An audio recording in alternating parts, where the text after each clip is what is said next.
What's up, everyone? It is the Tesla Beat Podcast, week 27. We have our full staff today. We have Jeff at the Jeff Lutz. We have Joe at SJV Tesla, and then Amy at _SF Tahoe. So thank you to all the hosts for being here and for contributing to make this podcast awesome. But yeah, let's get into it. And of course, it's funny how we picked Friday. And I think it was actually Sawyer. He dropped a tweet last night. It was like 90% of Tesla news literally comes out on Thursday night. So it's just funny how it all worked out. And so it's just I think we were able to showcase our podcast literally the first thing on Fridays. And so we, for the most part, get to be in front of it and obviously join our audience live in front of their couches, literally typically the morning after everything breaks. But yeah, let's get into it. So Tesla stock so it shot up like 6% yesterday. It's down about 2.5% this morning. I would assume that it dropped a little bit because of obviously the price cuts, which we're going to get into. But again, overall, doing well for the year. It's up 134%, but just some noise that's been happening, obviously, given this morning and last night's news. But yeah, I know this may be a little bit late, and I know potentially we, depending on who you are, like if you're like Jeff or even potentially Amy, you've probably exhausted this topic. But I would still love to know, maybe the highlights of your thoughts from the week, especially as you've had some more time to mull over it. But we know that Tesla announced their Q3 results, and those results were 435,000 cars, which was a 26% year-over-year increase. Elon and the team did say that, there was going to be a major slowdown given Highland and, factory shutdowns to adjust for that. And obviously they've now launched that. But I think the street had a higher estimate, but I would just still love to kind of get our quick roundtable on thoughts on the results and, again, maybe any highlights. I don't really care about Wall Street estimates. That's just my take. I mean, Yep. there's not a miss when somebody makes up an arbitrary number that Tesla doesn't meet. So I don't really care, but you guys can go ahead. Thank you. I just say I think the same thing. I have more to say about rather have Amy go ahead of me.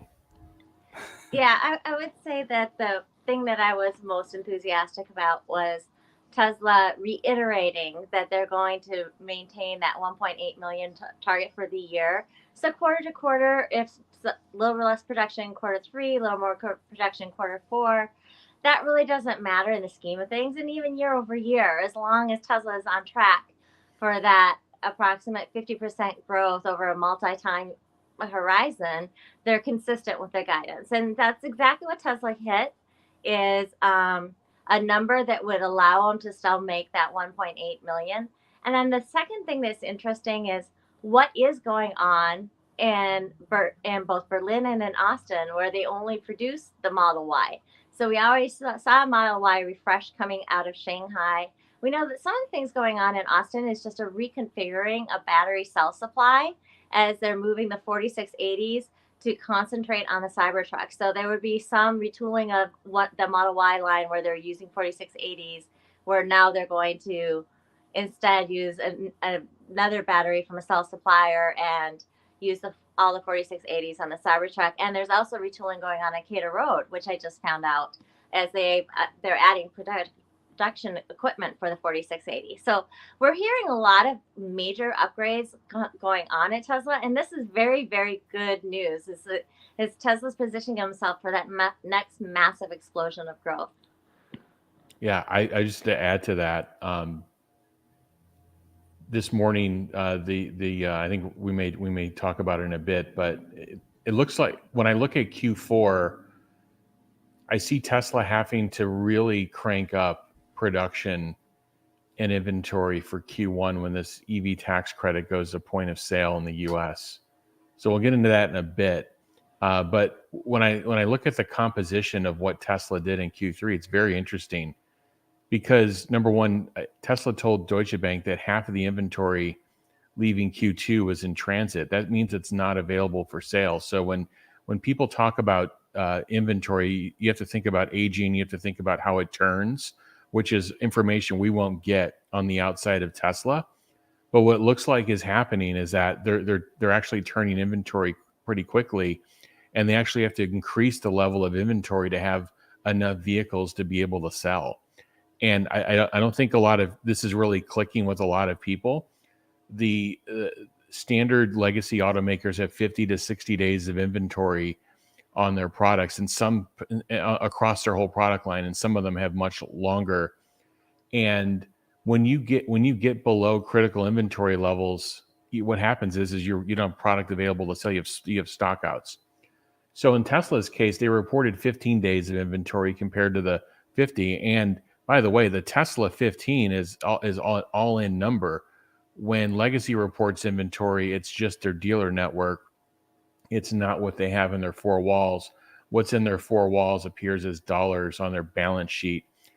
So why am I bringing this up? Tesla doesn't have an inventory problem. Actually, Tesla may be undersupplied.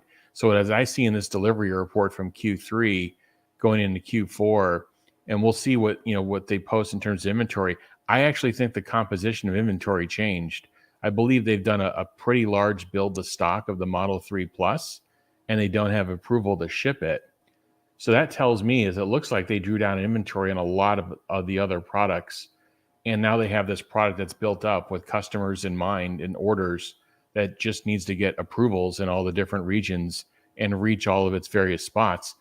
And that inventory will flush through. So I'm a little concerned that they're actually undersupplied. And I think they have to have a big quarter of production. So they didn't take these lines down for no reason. They took them down to bring them up, either to make changes for different product types, as Amy said, or to make the lines more efficient. So I'm really looking forward to I think a big production number for Q4. Nice. Yeah, no. When I saw the production numbers, when I saw the production numbers, the delivery numbers, first thing I wanted to check was the year-over-year growth, and then I also had to reread it, and they reiterated because typically they don't really provide any guidance in that statement, but in that specific statement they actually said, yeah, they're guiding to the 1.8, which was very good. And obviously Elon, we all know, guided potentially to like 2 million last year as well, kind of like taking that forecast and then raising it. But I would agree exactly with all of the things that you said, Jeff, specifically with the fact that they produced 430,000, delivered 435,000. So they actually produced less than they delivered, which we all knew was going to happen. But yeah, it's just a very, very interesting point to see, how their inventory is versus the kind of the status quo, which would be legacy auto. But yeah, I think this quarter is going to be monstrous. Why it's really important. What's today? It's like yesterday, last night, 10-5, they come out with this banger news. Hey, we're dropping prices because they know it's going to be a huge quarter for them, but they also realize that they're going to have to drive the inventory out. And so it'll be really interesting to see how the quarter shakes out. Hopefully they don't have any major snafus, which we all know are going to be inevitable. Obviously we'll never hear about it, but hopefully they just can keep producing. So as we know, they will. So let's hit the next slide. So that was your quick Q3 update. Here, breaking news last night. They dropped prices roughly by 2,000 across all the models or trims, except for the Model Y rear-wheel drive. And so you can see, Model Y long range is about 48,500. Model Y performance is 52,500. And then you also have for the Model 3, Model Y, again, they drop prices across the board to about 39,000, 46,000, and 51,000 from the rear wheel drive all the way to the performance, right? So pretty I think with even what you're saying, Jeff, and obviously to hit that big number that they have to hit this quarter, it makes sense that this came out, and it came out early, and obviously in their typical cadence fashion of having it delivered or delivering the news right before the weekend. But when you saw this, was this a surprise? Obviously, we know typically what we saw today, which is a price drop. I almost expected it in with the stock, seeing the stock go down. But again, it's not necessarily something we're looking at. But what was the thoughts on seeing this, and was this a surprise to you? So I'll go first because I know I have a question for Jeff actually. So when I saw this, I was thinking about the fact that the inevitability of Jupiter, right? And also we know that they're going to eventually have the Highland version here as well. So I was thinking that they probably got a lower inventories, but the opposite thing that I was thinking about that I wanted to ask Jeff about, are they looking at making filling in the price difference like when Cybertruck launches? Are they trying to fill that gap, that like 60 to 70,000 gap from the 3s and Ys to the X's and S's? That's what I was wondering. Yeah, and I want to let Amy comment on this first because I think you may have a time constraint, but just really quickly to answer your question, yeah, when they look at pricing, they look at it, they look at gross profit, they look at gross margin, and they look at across their entire portfolio to make sure they've got product there. But essentially, they're trying to push that whole, they're trying to really push it to the left. When I say to the left, make all vehicles and all segments more affordable. But I have a lot longer comment on the price changes and how they should be properly analyzed. But I love that Amy go. Yeah, one of the key things to consider is affordability. Tesla is, one, returning to pre-pandemic price levels. Number two, the interest rates have been raised a lot, and that changes the affordability of the monthly car payment. At the same time, there's been inflation on everything else that consumers are buying. So if Tesla didn't cut prices, it would be equivalent to Tesla raising prices, because the affordability of the car and that monthly car payment that people look at is the most key figure. And then there are, what Jeff will be getting into in just a second, is the COGS reductions that everyone is ignoring, and the benefits of scale and utilization of the factories that are going on at the same time behind the scenes. Sometimes Tesla does lead the price cut to realizing the COGS reduction because it's insignificant within year over year growth for the business. And it is nice to clearly communicate to the customers where the product is going to sit, especially after they have heard about these refreshes that are going on. And Joe alluded to the fact that there's the rumored Model Y refresh coming. I think that's next year or the year after that we're really going to see it, but it's called Project Juniper. We did see kind of them slowly add in some of those improvements in Shanghai. Well, actually not slow, pretty quick, the ambient lighting and some of those things on the Model Y. So that is exciting, and maybe we'll see some of that in the United States as well. Yeah, thanks, Amy. I totally agree. I just wanted to just walk through the price cuts. So first off, when people see a news flash and they see price cuts, they think of like that everything that Tesla sells is getting a price cut. That's just not the case. What Tesla has done since, if you look at the price cuts in January and April, where they were broader and they were deeper, they were literally, they went across every region, and they were, several $1,000s, much more than this. What you've noticed Tesla doing now is they're going regional. They're doing a few trims, like they did a small cut in China on the two trims that basically account for 4% of global volume. So let's say they do, let's say they do that. Let's say they do a $1,000 price cut on 4% of volume.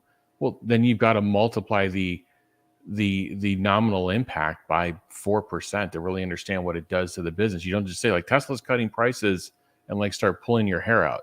So in the case of what happened yesterday, is Tesla ships it's at 28 to 30% of all the Model Ys that they ship globally are in the United States. And they did a $2,000 reduction on 2 of the 3 versions that they're shipping. So you really have to sit down and go through the math, even if you applied it across all the Model Ys in North America. So you'd basically have to take that $1,600 price cut and say, all right, well, what is the impact of that? Well, you multiply it by 0.3, and you're really at kind of a $480 Model Y price cut globally if you were to do that. And again, it's less than that because it was only on 2 of the 3 US trims. And when you start thinking of it in that way, it's okay, now you have $480. What is Tesla doing from a COGS perspective?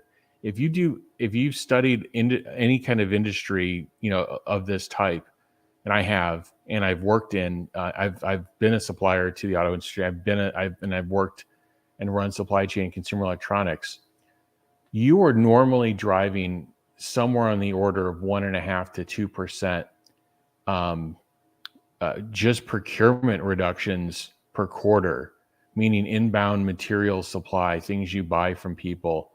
You're driving that kind of deflation quarter on quarter. You don't get it every quarter. Sometimes, like when we had the COVID issue, sometimes you have big increases. But in general, when things are at nominal steady state, you're driving a 1.5% to 2% reduction. So what do you think the COGS are in these vehicles, right? If we know what their gross margins are, so there's somewhere in the, depending on which vehicle trim you're talking about, there's somewhere in the $30,000 to $40,000 range globally. So if they're driving 1% or 2% reductions, that's already the $480, around $400 I just mentioned, just in what they're driving already. And I believe that Tesla's they're not in this mode of just getting the 1.5% to 2% per quarter. They have factories that they're scaling up. They have new suppliers they're bringing on.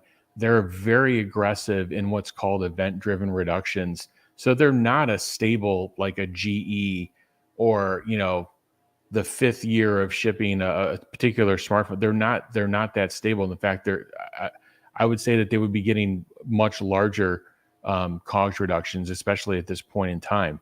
So there's going to be puts and takes, but the summary of what I'm saying is it's not a $2,000 reduction off of everything that Tesla sells.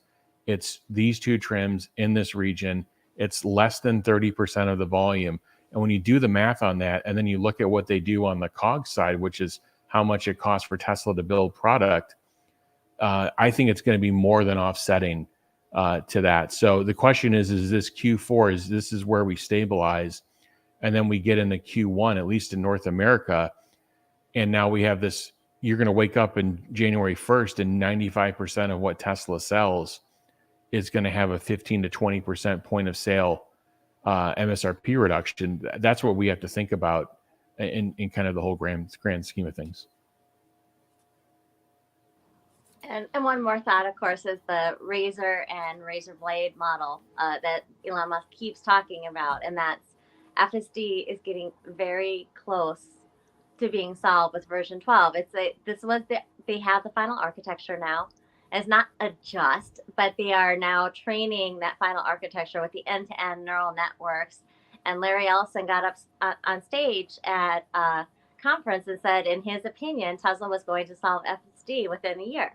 So if you look at that tremendous value that will be unlocked from every vehicle that is sold right now, and then the ongoing services and revenue that Tesla can generate, then these insignificant price cuts that Jeff really delineated nicely on how it's just regional and specific trim models really becomes so insignificant compared to the value of FSD.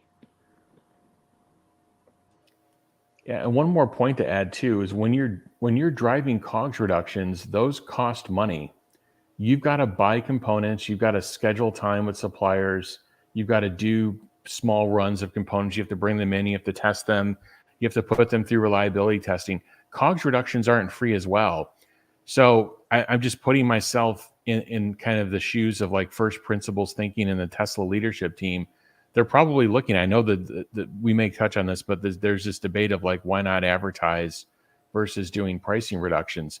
And one answer to that, by the way, I'm in the camp of like you can try, but first of all, you have to do COGS reductions, but you can try a targeted, ad campaign, a small confined campaign, and see what the return on the investment is. I think you should do that in a measurable, quantifiable way.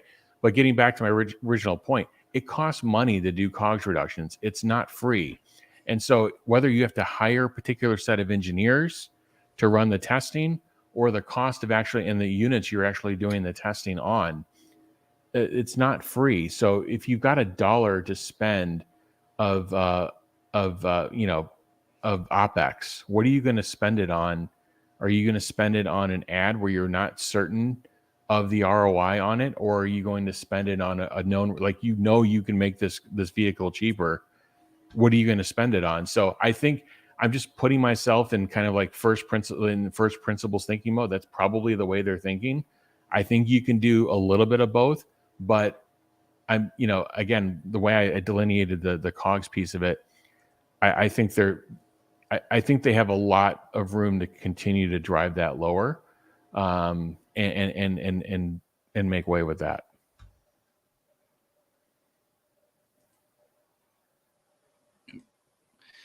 All right. So I think Amy had to bounce for some other things going on that she has this weekend. But Jeff, I think, man, I just really thankful to have you as a regular on the show, because, yeah, I think you help really put things in perspective. I think it's easy to, because I think it was, again, Sawyer with the great news. It's even some of these countries. I think it's actually like Norway and Sweden, they raised the prices based on Sawyer's tweets. So it's really regional at this point. I think it's so easy to think of Tesla as a US company. And obviously they're doing a lot of volume here. But as you said, it's only probably 30%. Especially, I think this company has changed so much in just 1 to 2 years, where they have this huge factory from China that had just produced its 2 millionth car, which is insane, because I think they're at like between 5 to 6 million, maybe even more total cars produced. So it's really not much. Like when you compare that to how many has Ford produced in its lifetime, and how many they're even selling now. So I think it's really just, for me, level setting and sobering, I guess, is probably the best way to put it. Just, really understanding, like, these price cuts, may not mean a whole lot, especially when you think of it worldwide, especially at this point, because again, they're offsetting it, and they're offsetting it potentially in some other countries. There's potentially even cost savings that they're now passing on. And as Amy was saying earlier too, that, these costs are now, the MSRPs are going back to the pre-pandemic levels, which is really, I'm excited, hopefully, for what that means potentially on the Cybertruck. But that's not quite the topic that we're discussing now. But I'll pass this next slide, because this just broke right before this meeting, or before the podcast.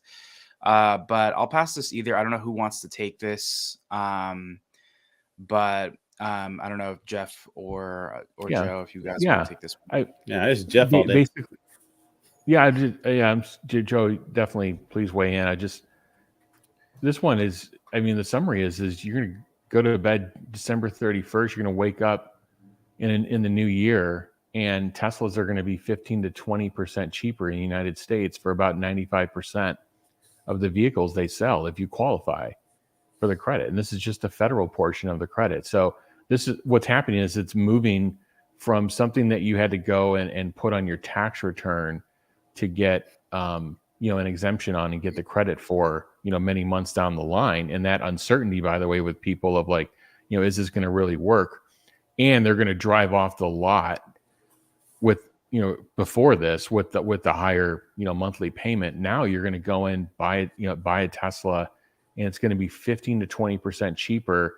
And then the dealer, or the outlet you're buying it from, is going to be able to transact with the government and get the 7,500 credit within 3 days. Yeah, I think it's pretty incredible. There's not a lot of discussion about this, but one of the things that I think about, because of, you know, who we are as people, minorities, is the cost to entry for people who have been buying the Chargers and the Mustangs, and you know what I mean, like in my community, that's a lot of people that would rather spend, you know, 20,000, even though it's going to cost them another 40,000 in fuel and whatever else over the course of the life of the vehicle. But that cost to entry comes down once you start to look at things like this tax credit. And I think that plays a lot into making a decision for a lot of people. Like Jeff says, that's 15 to 20%. And man, like you're talking about taking that off of somebody, that moves that person into something where they thought they couldn't, now they can.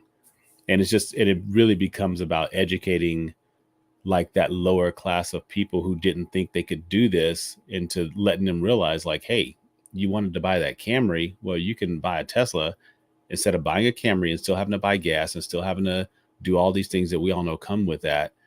You can buy this. And so I think that is going to go a long way. And there's just so many people that don't realize that.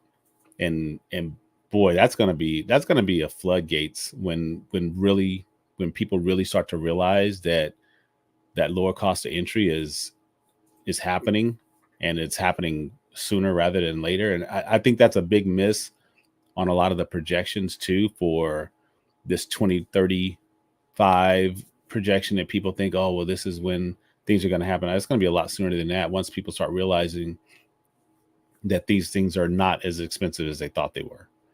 Like right now, you can throw a rock and hit somebody that thinks that every Tesla costs $100,000. It doesn't matter. You know what I mean? But that's not the facts. And so I think that's going to change a lot soon. Yeah. And I think that's a great point, Joe. This is why I think this whole advertising discussion is a very nuanced discussion, but it's kind of, in the community, it's kind of turned into, you know, it's all or nothing.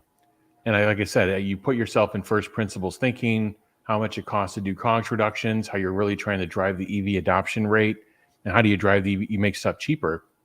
So I can totally be in that camp.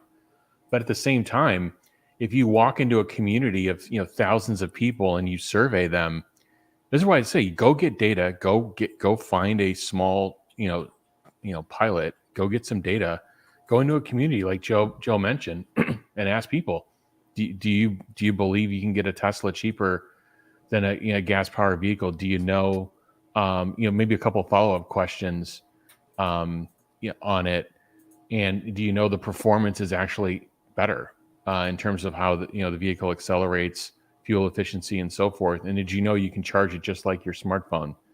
And just ask like those three questions, and just try to get a better understanding of like, do we need to educate in this community or not?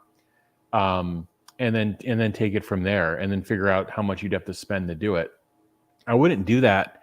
I wouldn't. I'm not a big fan of like, here, take $500 million and go see what happens. But in these smaller targeted settings, it may make sense. And like Joe said, this is going to be, January 1st. This is going to be it's going to take the entry level to get into EV, and again, the Tesla, it's going to put it on a whole new playing field. Yeah, it's really exciting. I mean, it's also one of those things where you don't have to wait till the end of the year, right? Because I think if you bought in Q1, Q2, or Q3, you have to wait till the end of the year. And for some people, just depending on how their taxes work, they may not quite see the benefit of that, or they'll get something back, but it's not going to feel, for some, the immediate impact of that 15 to 20% is just going to be a big deal. What would you say, I think in general, like, because I think it's, as Joe, you were saying, and it's just one of those things, we all know that there's so many people that still think that this is like a luxury car, right? I mean, because even with BMW, we all know that that's a luxury car. They don't really have like an entry level car other than the BMW 3 Series, but still, it's for the most part. So I guess Tesla in some ways could still be like that. But the difference is, like with Toyota, we all know that that's not the case, for example, right? And so I think it's like, to get into some of these communities, what do you think needs to be potentially the route that they need to take to get, because it's not like everyone is just on Facebook or using Google search, but the people that are buying the Chargers, the Toyota Corollas, those brand new cars, like how do you think that they can get that information to them? That's really not as black and white as it seems. There's a whole lot that goes into that, like Jeff was saying Totally. earlier, about like advertising and education aspect of it. Like the next few years are going to be, I would say the next 5 years are going to be instrumental in how we overcome that barrier. Think of I know Jeff likes to mention smartphones all the time, right? So think of like smartphones.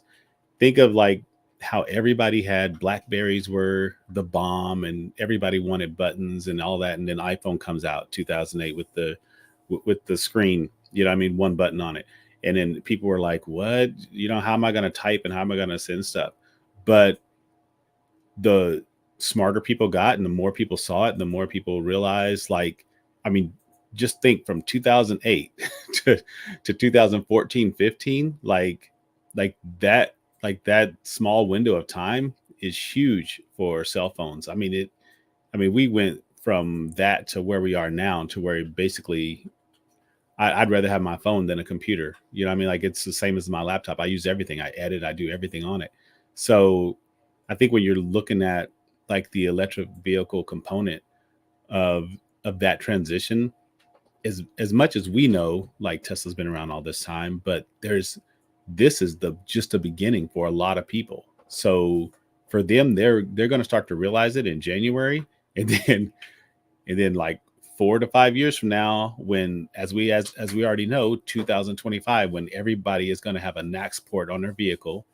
I know we're going to get into that slide about Hyundai later, but it's going to become like one of those things where it's just like ubiquitous, and it's just like, well, duh, why didn't we? This should have always been a thing. And you don't really realize these type of things even when the computer came out and stuff, like you just don't really realize these things until like after the utilization and after it becomes like more widespread. And I think 5 years is going to be a game changer for the EV industry. And I like advertising is a component of that.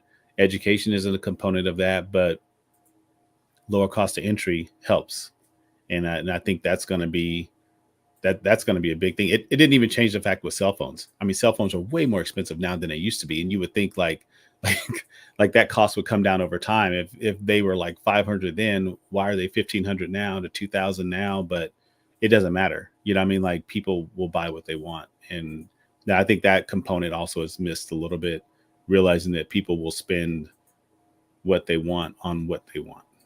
It's a great analogy, because in the time frame you mentioned, Joe, the smartphones, like pre-iPhone and really Android's entry, where I worked on ramping that side of the business in 2008, the smartphones were in the $10 million unit range or so, tens of millions of units per year. And BlackBerry was doing very well, and there were a couple other Symbian type products out there.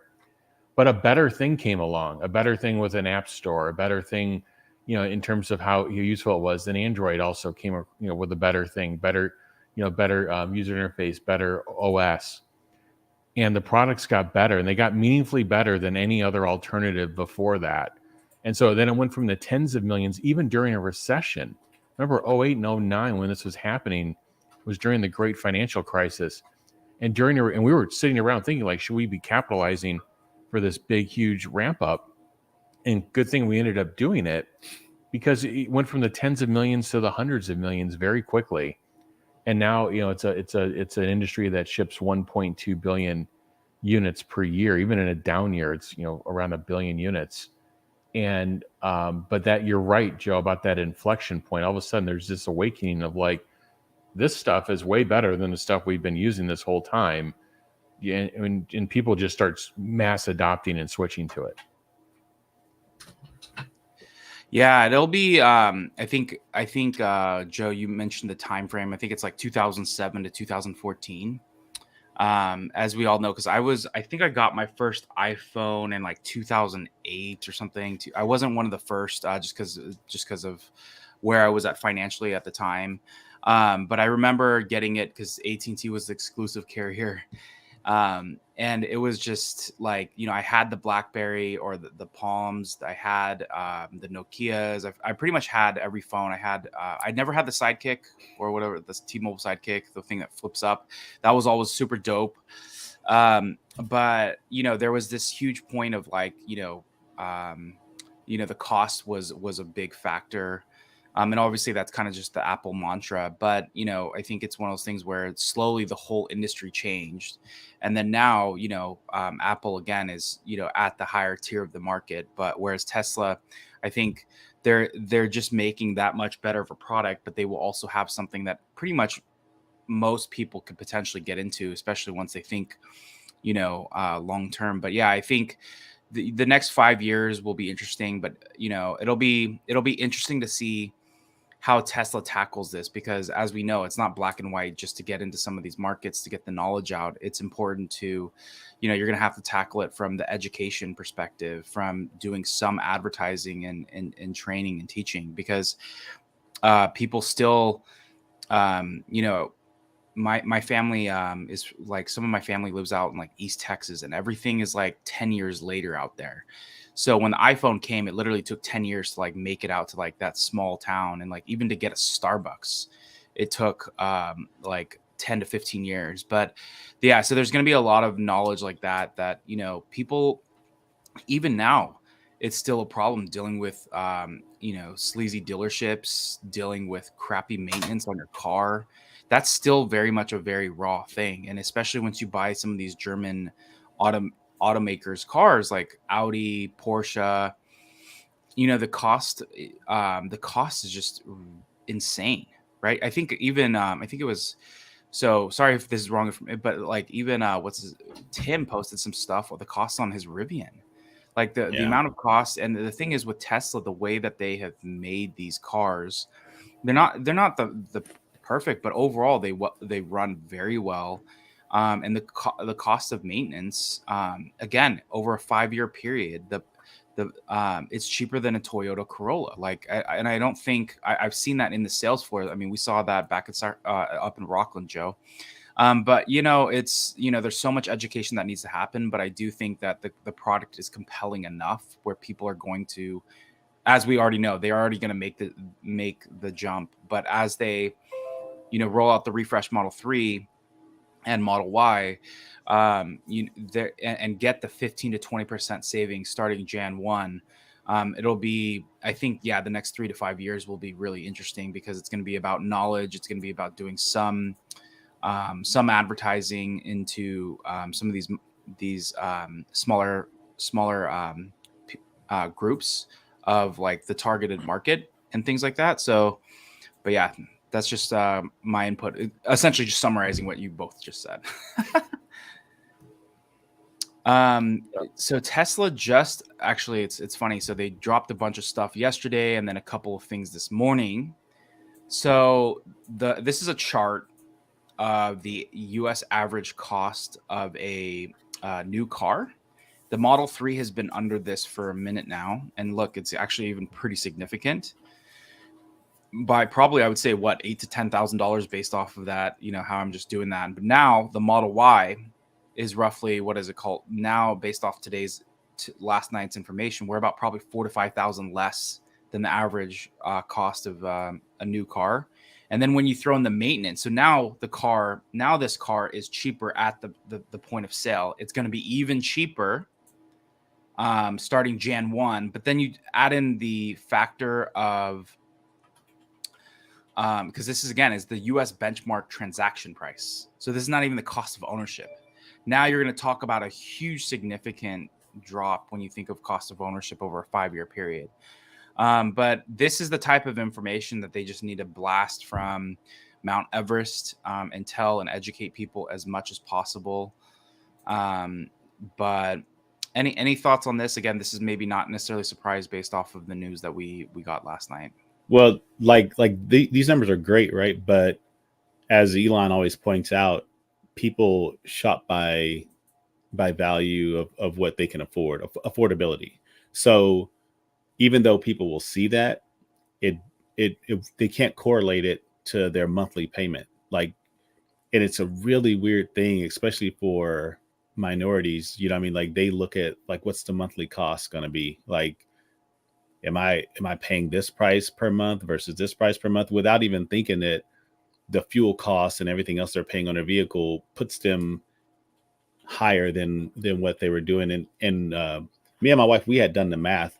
I had a 2008, before we got our Tesla. I had a 2008 Honda Accord, and we were looking at the monthly cost. It was $270 a month or whatever, but we were spending on average over $300 a month in gas, and that was before all the maintenance costs. So now you're looking at a $600 a month payment, which, without even realizing it. And then I was like, man, we should really get a Tesla. And she was like, you just want a Tesla? I was like, I think it's actually cheaper if we get a Tesla than if we keep the gas car. And then, of course it was, but man, when you're looking at that monthly payment, you don't really think about it. I mean, these numbers are great to realize the dollar cost average going down per vehicle, and it's great to be under that number. But that's where the education piece plays into it, because people really have to realize that if they're not doing the research, then they're not going to know anyways.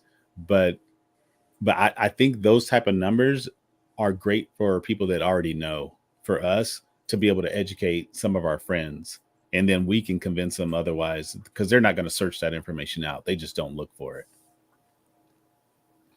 Yeah, those are great points. Anybody on a budget looks at what they pay per month for everything. And sometimes people forget about that. And then your East Texas analogy, John, I mean, nothing against it, but Tesla prices were $20,000 higher than the average car price just a year ago, and that's what's going to stick in people's heads. And they've been perennially higher, since their inception. So everybody thinks these are really expensive cars. So it's either going to take a lot of time, or it's going to take some sort of advertising campaign to educate people more rapidly on this.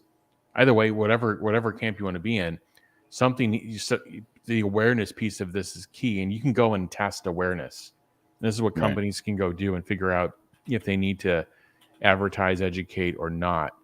But I think there's a lot of things going on here behind the scenes of, Tesla has to, like I said earlier, Tesla's got to build up a lot of supply and a lot of inventory to deal with the demand at these lower price points. We have a Model Y now that's starting, at the new rear wheel drive Model Y that's starting in the 40 to 42 range, 43 range, sorry, and they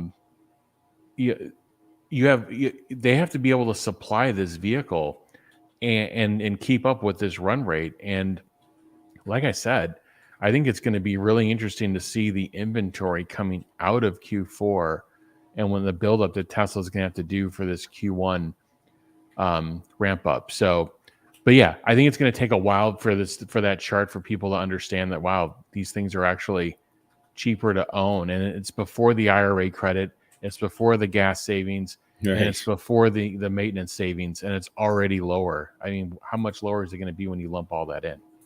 Yeah, I think that's a good point.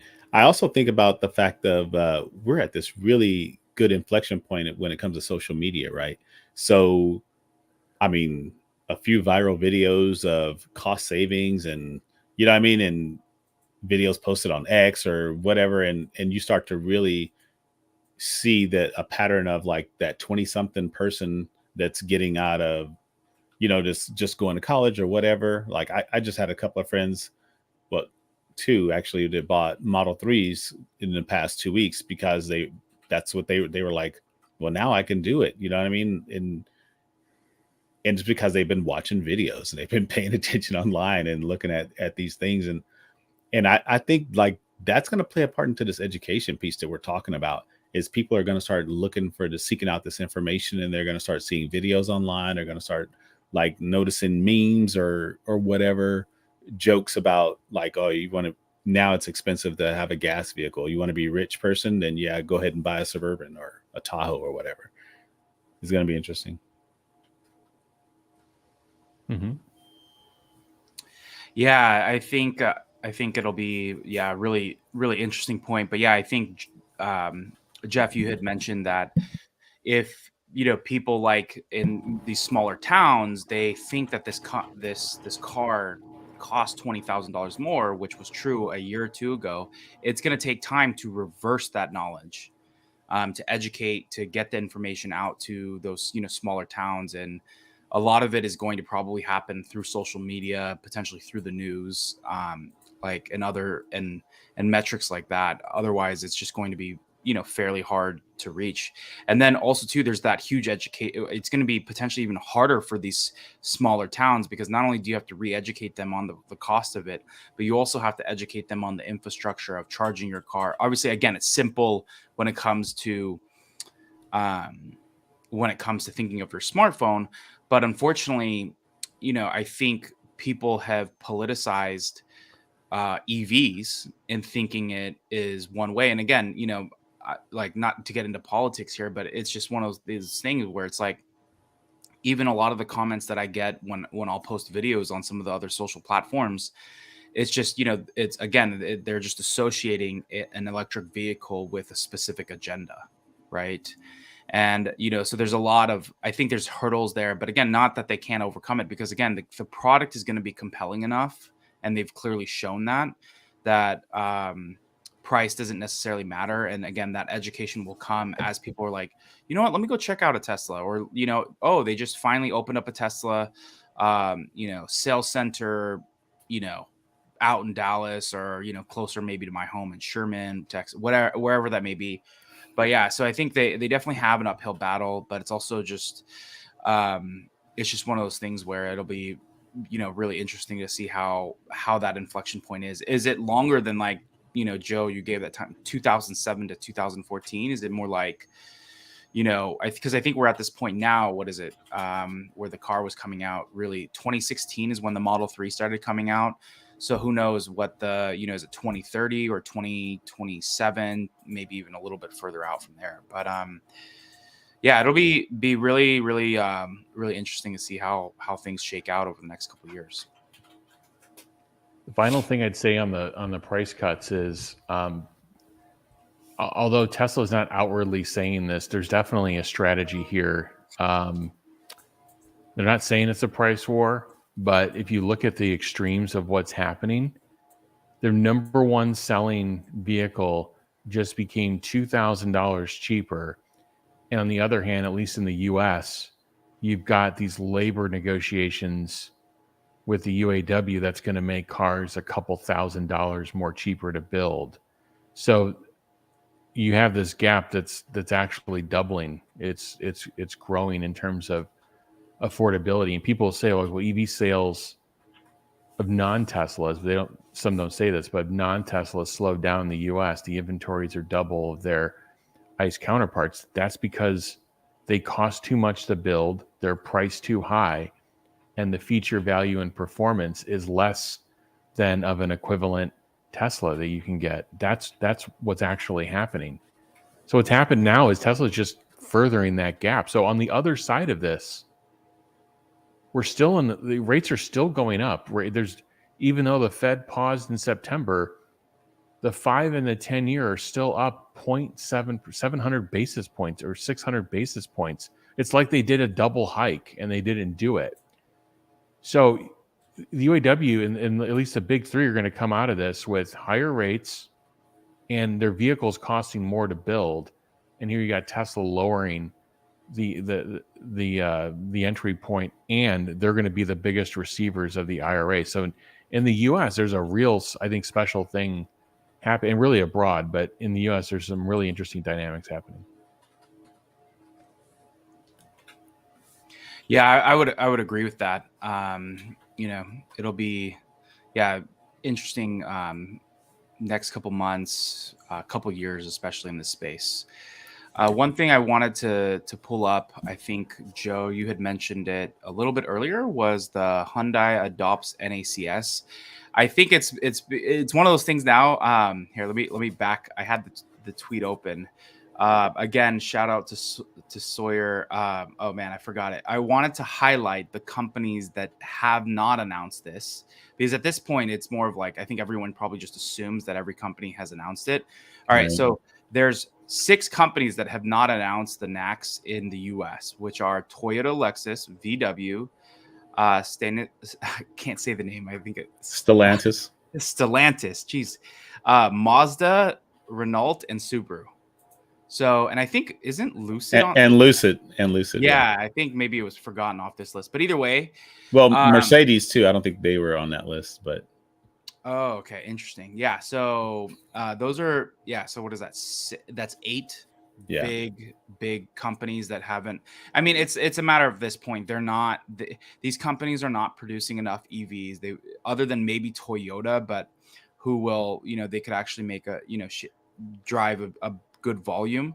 But at this point, if 90% of the market, if not even more, is NACS, they're going to adopt. So I don't really know. Is it one of those things where these companies just don't feel like they need to announce it anymore?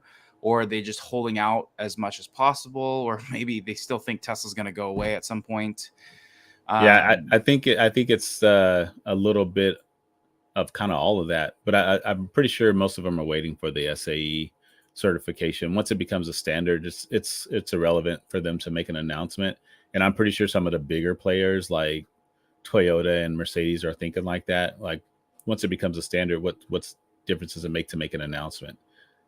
It's really going to become irrelevant at that point, because it's just going to become the standard for the US, North America. Sorry. Yeah, exactly. We have next slide.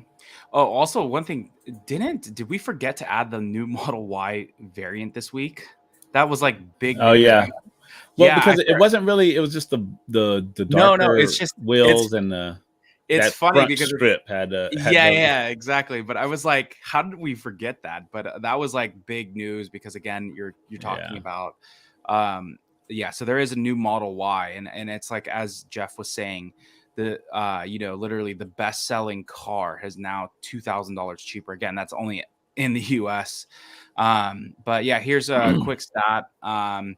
EU to recognize Tesla's dominance. The Model Y is Europe's best-selling car in August and 2023.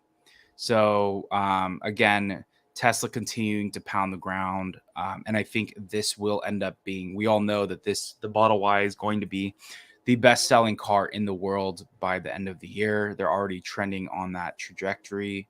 Yeah. So really cool. And finally, I feel like there's been two big announcements that have been happening in Europe and other places. The Model 3 refresh, and then V4 chargers happening in Europe and Asia and other places. So I think people in the US, I mean, hopefully we have the Cybertruck coming, so we'll get ours. But it's one of those things where the V4 charging is now coming to the US.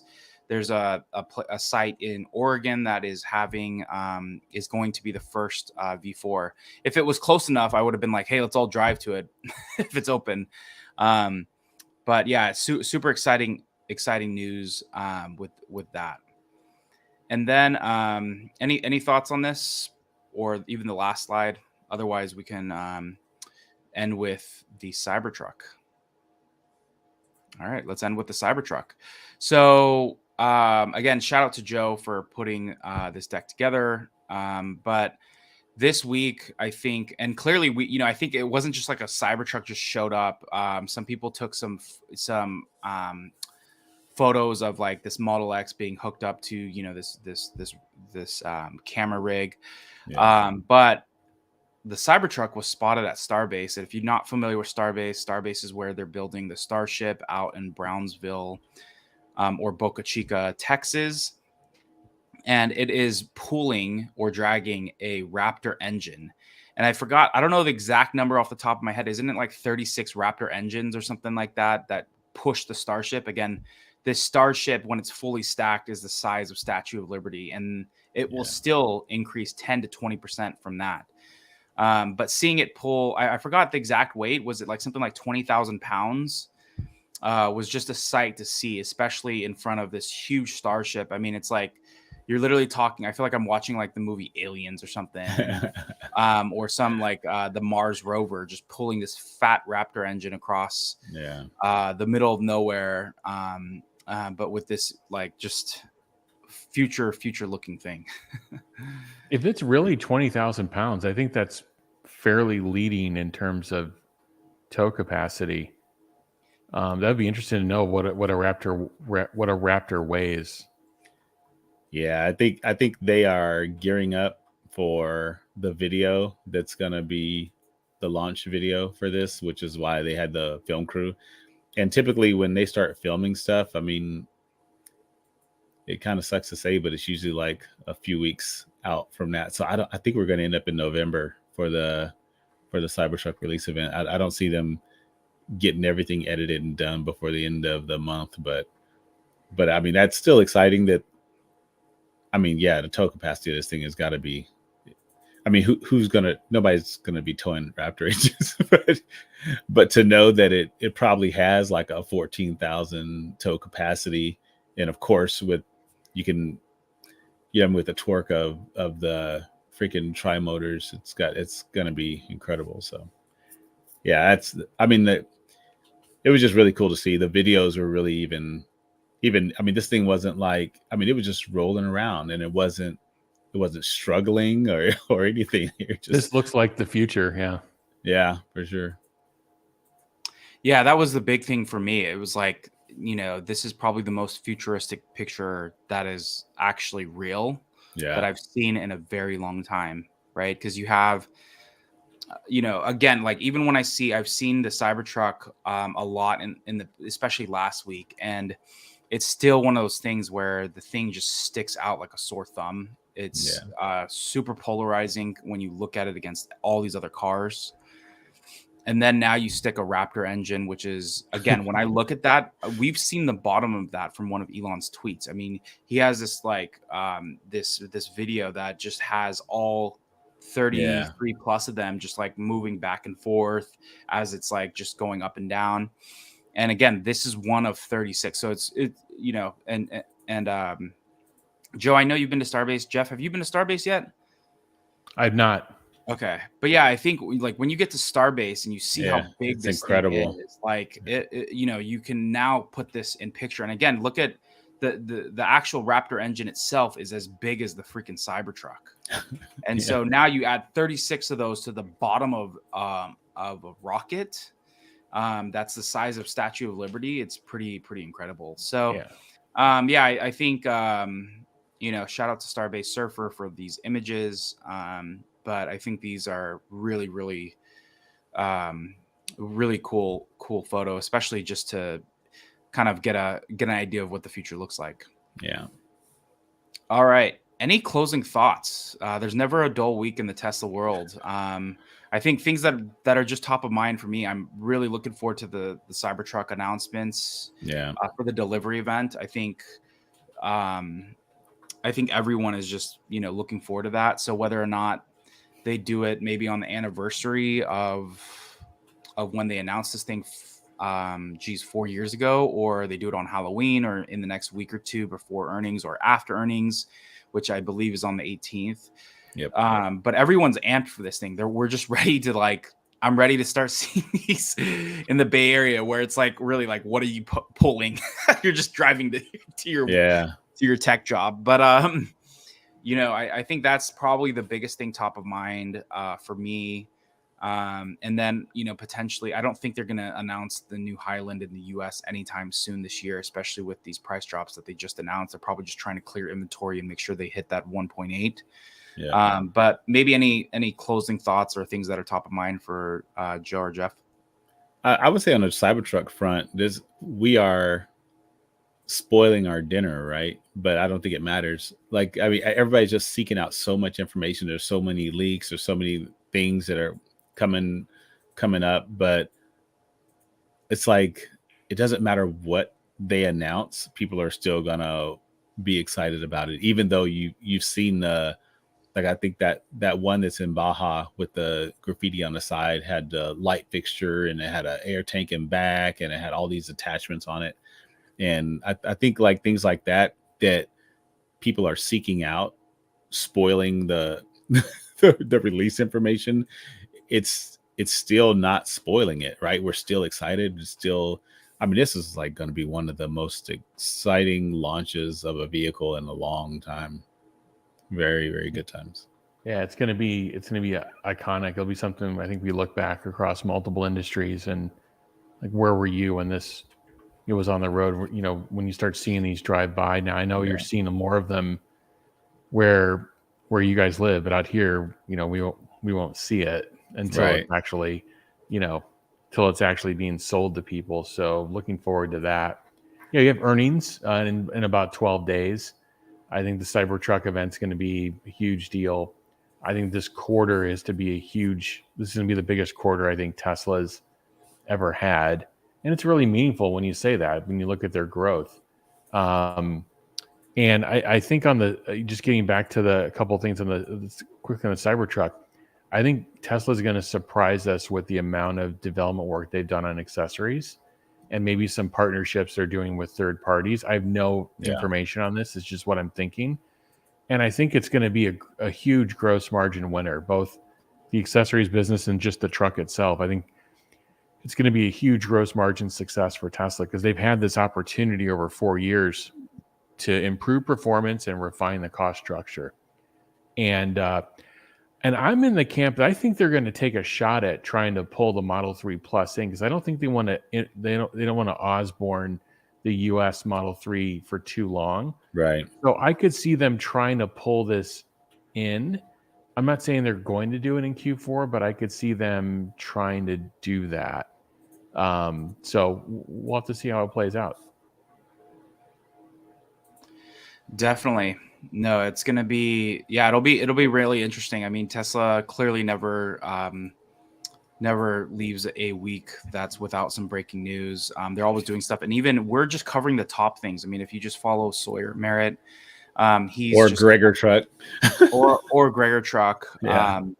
But yeah, there's some really good accounts out there that just, really highlight, some of the news, and we try to cover that, but we'll cover the top things. I mean, like, I think there was like a $400 million mega pack sales being seen on a dock being exported. I mean, there's just so much that's happening every week. And so we're just covering the icing on top. And sometimes the cherry as well. But so thank you to the audience for tuning in. Again, please patronize our hosts. Give Jeff and Joe and Amy a follow. Their link and referral codes are also in the YouTube description. If you're on X, their hashtag should be on there. So again, I appreciate all of the hosts for making the Tesla Beat a place where people can kind of catch up on their news. So thank you to the audience. Have a great week. Please like and subscribe and patronize our hosts as well. And have a great week. See you, everyone. Peace. See ya.